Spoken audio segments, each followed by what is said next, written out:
It began on a Wednesday night in late October when the hospital seemed to breathe heavier than usual. St. Alden's Regional Medical Center sat on the outskirts of a small American city, its windows glowing in the mist like tired eyes that refused to close.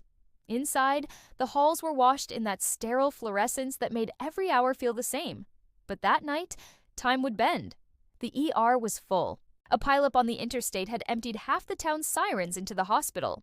Dr. Lena Morales, head of trauma, hadn't been home in 36 hours. Her white coat was wrinkled, the coffee stains on her sleeve had gone dry, and her voice, once calm and steady, had taken on a low, weary rasp. Lena had seen everything: overdoses, gunshots, heart failures, quiet deaths, miraculous recoveries. But there was something different about this night, something she couldn't name. The air carried a strange heaviness, like the hospital itself was holding its breath. At 11:42 p.m., the paramedics burst through the double doors with a patient no one recognized. Male, mid-40s, unconscious, no ID. He'd been found by the river, barefoot, soaked, pulse fading. His skin was cold, but his heartbeat refused to stop. "Hypothermia?" asked the nurse. "Maybe," Lena said, studying him. "But look at his hands." His fingertips were gray, not from cold, but from something deeper, like the color had been drained out of him. As they worked to stabilize him, the power flickered. Just a heartbeat of darkness. Monitors blipped, the overhead lights buzzed, and when they steadied, the man's pulse flatlined. Then it came back. No one had touched him. A thin, sharp beep filled the silence as his heart started again. Slow, heavy, deliberate. No one said a word. They admitted him under John Doe 47, moved him to the observation wing, and the shift went on. But word spread through the night staff, through whispered exchanges over coffee cups and elevator rides, that something about that patient was wrong. Down in radiology, the tech swore she saw movement on the monitor before the scan began. In the ICU, the temperature dipped whenever a nurse walked into his room. One swore she heard him whisper her name. Lena dismissed it all. Stress, exhaustion, the usual ghosts of a hospital night.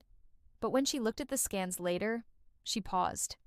There was something in the image, a faint shadow inside the man's chest cavity, not attached to any organ, not visible on follow-up tests. That was when she noticed the coincidence. Room 407, the same number as the last code blue from 3 nights ago, the same room where a teenage boy had died, whispering the same words the nurse claimed to hear. "I'm not done yet." By midnight, the hospital had gone quiet. Even the machines seemed to hum softer. Lena sat in her office, staring at the patient's file. No name, no history. Fingerprints unregistered, and then the fire alarm blared. Smoke in the West Wing. She ran. Through the hallways, past stretchers and shouting nurses. But there was no fire. Just the acrid smell of something burned. Something electrical. The sprinklers hadn't gone off. The only thing damaged was a single monitor. John Doe's. It was blackened, the plastic melted. His bed empty. Security swarmed. They locked the exits, checked every hallway, every stairwell. No sign of him. An hour later, they found him in the chapel. Kneeling. Eyes open. Still cold, but alive. When Lena approached, he looked up. And for the first time, he spoke.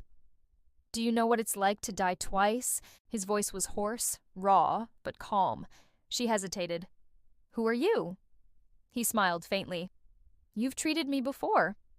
She searched his face. Nothing familiar. "No," she said quietly. "I would remember you." He shook his head. "You don't remember any of them." That was when the power went out again. This time, it didn't come back. Emergency lights bathed the corridor in red. Nurses shouted in confusion. Monitors beeped in the dark like fading heartbeats. Lena grabbed a flashlight and turned back to the chapel. But it was empty. The man was gone. Only a small pool of water remained where he had been kneeling. By dawn, the hospital power returned. The systems rebooted. But something was different. Every file from the night, every scan, every record of John Doe 47 was gone. Deleted. Security footage? Static. Entry logs? Corrupted. The only trace of him was a single ECG strip left in Lena's coat pocket, showing a heartbeat pattern that didn't match any known rhythm. Days later, the hospital returned to normal. The staff stopped talking about it. New patients came, new emergencies unfolded, new lives were saved or lost. But sometimes during the late shifts, Lena would feel it again. That pressure in the air, the faint chill along the spine. Machines flickering for no reason. Doors creaking open when no one was there. And once, during a long night near the end of her shift, she heard it clearly coming from room 407. A soft, steady voice whispering her name. When she opened the door, the room was empty. Only the monitor was on, beeping slowly, steadily. A pulse, unattached to any patient. And in that instant, Lena realized the truth that no one at St. Alden's would ever admit aloud. Some heartbeats in the hospital never really stop. They just wait, listening, for the next night, for the next name, for the next life to borrow. And behind every monitor's steady rhythm, behind every whispered code blue and every late-night flicker of the lights, something remembers. And it's still counting.